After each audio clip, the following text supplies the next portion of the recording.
I'm going to try to do a demonstration of how I did the illustrations for Mary's book.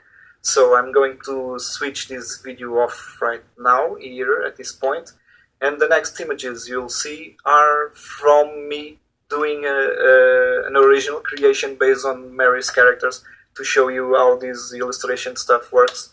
So I hope you like it. Have fun, read Mary's book, ask Mary for a sequel.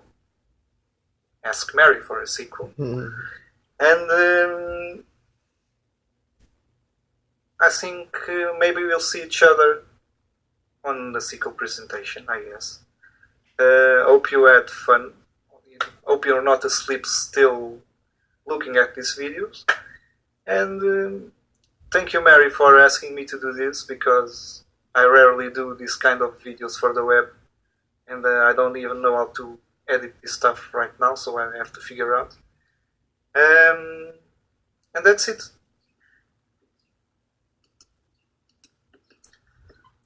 What you're looking at now is basically how ArtRage works. The sketch you're looking at the screen, it's not one of the original drawings I did for Mary, but it's just a drawing I did a couple of hours ago, just to show you how ArtRage works. And as you can see, I'm using a pencil tool. This pencil tool is a digital tool, but it works like a real tool, a realistic tool, a realistic pencil, that is. So now I'm sketching the characters. There's a lot of ways to these type of sketches. I could base everything on geometric forms and all that, but I'm not going to give a class on illustration now, so this is just for you to see how basically I do the illustrations in ArtRage. Right now I did the pencil sketch, and I'm doing the layout with ink, like with an ink pen. It's like a realistic ink pen, but in digital also. It's another of the tools in ArtRage. So I'm doing the outline in the characters, so I can color them later in a couple of minutes, as you will see. And there's not much difference between doing this in Sketchpad, traditional Sketchpad, and on a computer. I'm using that pen and pad I showed you on the video earlier on, so it works just like a traditional pen and paper, pencil and paper, or pen and paper.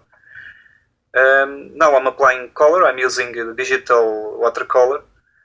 Because it's digital, I can go across all the boundaries, all the layout boundaries, and then delete it afterwards, as you are seeing on the video right now.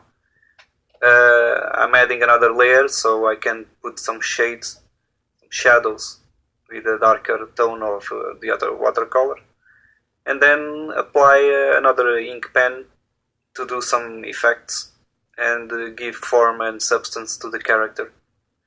It's the little details that do the personality sometimes. For the Thunder character, it's basically the same. I'm adding watercolor, a base watercolor, another layer to create another additional shadows in a darker color, delete what's out of the boundaries, then get a digital pen and add more details, in this case some white brights, sparkles and all that, just to give it volume, some shadow, and basically that's it. This is how I do the characters. This is a rough version, but it's more or less the same process. Now I'm adding some background just to keep things more interesting, and you can see how I did the clouds background on the book. But in this case it's a bit rough, and it's not exactly how it's supposed to be done. But the process is more or less the same, so it's just for you to see, just as an example, how we can create something in ArtRage without too much confusion. Just applying, in this case, a bit of random clouds, some stars, and then some effects on the characters. This is not much planned, so it's just for you to take a look. Now I'm deleting what's behind the main characters, so it doesn't get too dark or too with some texture that it doesn't need. And basically that's it. Do not forget to visit me on the web. My website is going to open real soon. I'm building a new version of my old website, so the old one is still down. But pay attention at that address over there, and it will be up in a couple of weeks, I hope, as I'm working on it right now. Meanwhile, you have my Facebook pages below, so feel free to check them out and add me as a friend too.